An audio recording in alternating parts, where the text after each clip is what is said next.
ceritakan titik terendah dalam hidup kamu. Banyak kesedihan, banyak hati yang hancur gitu. Salah aku juga karena aku pergi dari rumah itu bener-bener tambah gila banget di saat itu, kayak bener-bener tiap hari kayak very very down, kayak cuman bisa ngelakuin hal-hal negatif terus, pokoknya makin hancur lah.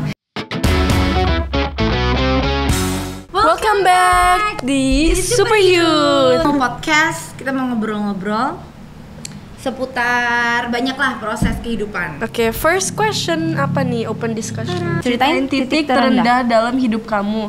Merasa hidup nggak punya harapan dan tidak berarti. Mungkin yang paling terendah dari semua itu, it was kayak agak di public gitulah. Kayak quite some people tahu gitu.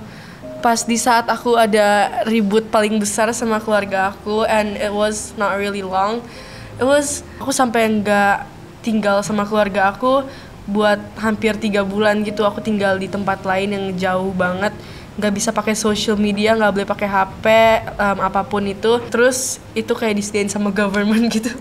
It was so messed up. Pokoknya hancur banget. Kayak itu salah aku juga karena aku pergi dari rumah itu bener-bener tambah gila banget di saat itu, kayak bener-bener tiap hari kayak very very down, kayak cuman bisa ngelakuin hal-hal negatif terus, pokoknya makin hancur lah. Awalnya pelan-pelan kayak move on from that kejadian, terus akhirnya balik-balik tiba-tiba kayak dikenalin sama orang-orang yang bener-bener good influence, like one of them is Giselle. Jadi kayak dia kayak bener-bener good influence banget guys. Kayak bener-bener pas baru beres My Lowest Point, I met her.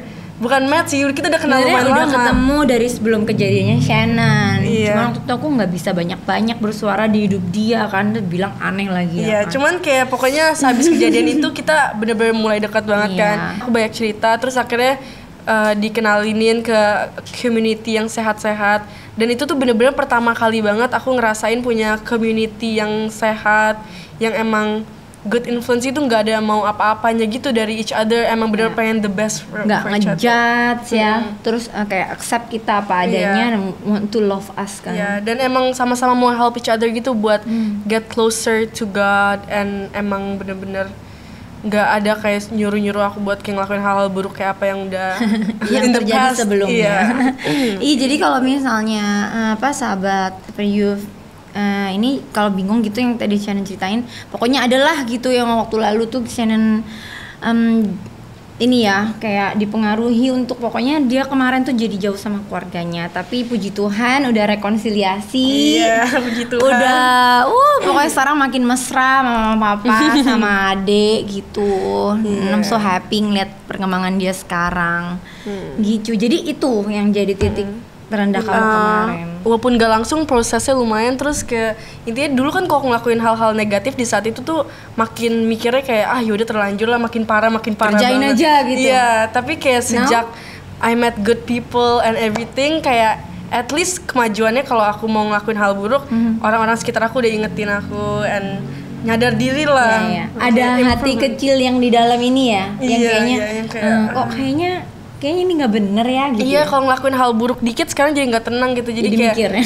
Jadi karena kalau we do the good things, kita bakal ngelanjutin hidupnya itu kayak peaceful and we feel like everything's right. Really? Kamu ngerasain itu? Iya. I'm so happy. Happy to hear.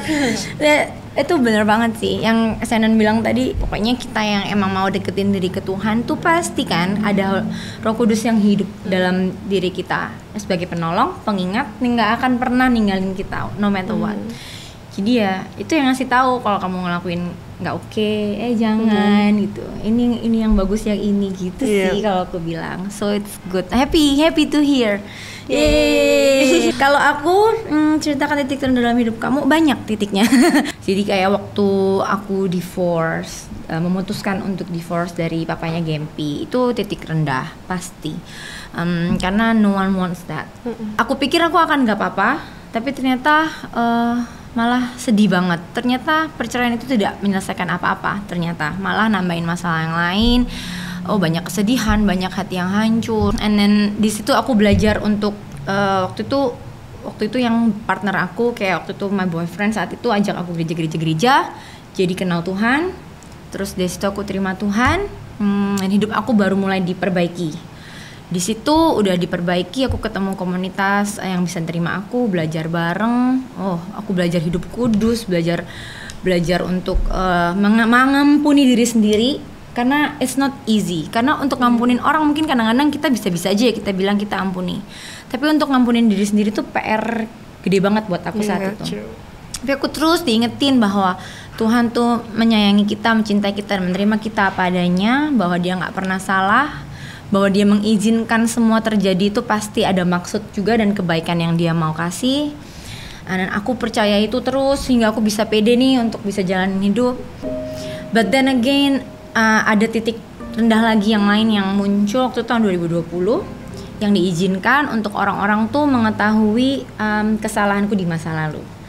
Bisa aja aku marah atau aku sebel, Tuhan kok gitu, kan aku udah sama kamu nih, kok aku masih diginiin. Tapi saat itu memang bener-bener deh, semua yang ada di samping aku itu kasih aku pelukan gitu, doain aku terus, iya, dan mereka kuatin terus pokoknya, sehingga emang nggak ada lah pikiran sama sekali untuk marah atau sebel sama Tuhan. Malah yang kami pikirkan adalah, oh ini pasti emang Dia turut bekerja dalam segala perkara, even perkara yang lalu itu Tuhan izinkan supaya banyak orang yang belajar mungkin dari hidup aku, supaya banyak orang yang terberkati, yang nggak terpuruk dari satu keadaan bisa belajar bangkit lagi gitu.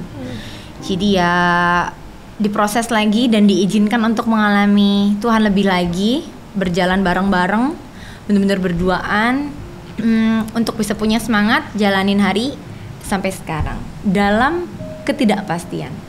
Karena kenapa dibilang ketidakpastian? Karena sebenarnya apa yang menimpa aku di 2020 itu sampai sekarang juga masih belum selesai.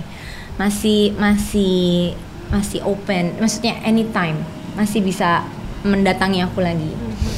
Ya, tapi I choose to menjalani hari dengan baik, dengan Tuhan, dengan semangat, dengan ceria, dengan harapan. Karena kalau aku hidup dalam ketakutan, aku yakin aku malah nggak bisa gerak, malah nggak bisa jadi berkat buat siapa-siapa. Gitu sih. So, aku cuman mau ajakin buat teman-teman yang mungkin saat ini dimanapun kalian berada lagi ngerasa sedih, lagi down, mungkin lagi kecewa, mungkin lagi khawatir, lagi ngerasa nggak ada yang ngertiin kamu. Kalian bisa telepon ke line di bawah ini di Sahabat 24 yang siap banget buat berdoa buat kamu, buat jadi teman kamu untuk kuatin kamu melalui doa. Bisa langsung hubungin ke mereka ya. You're not alone, and you are loved. Tuhan juga sayang banget sama kamu.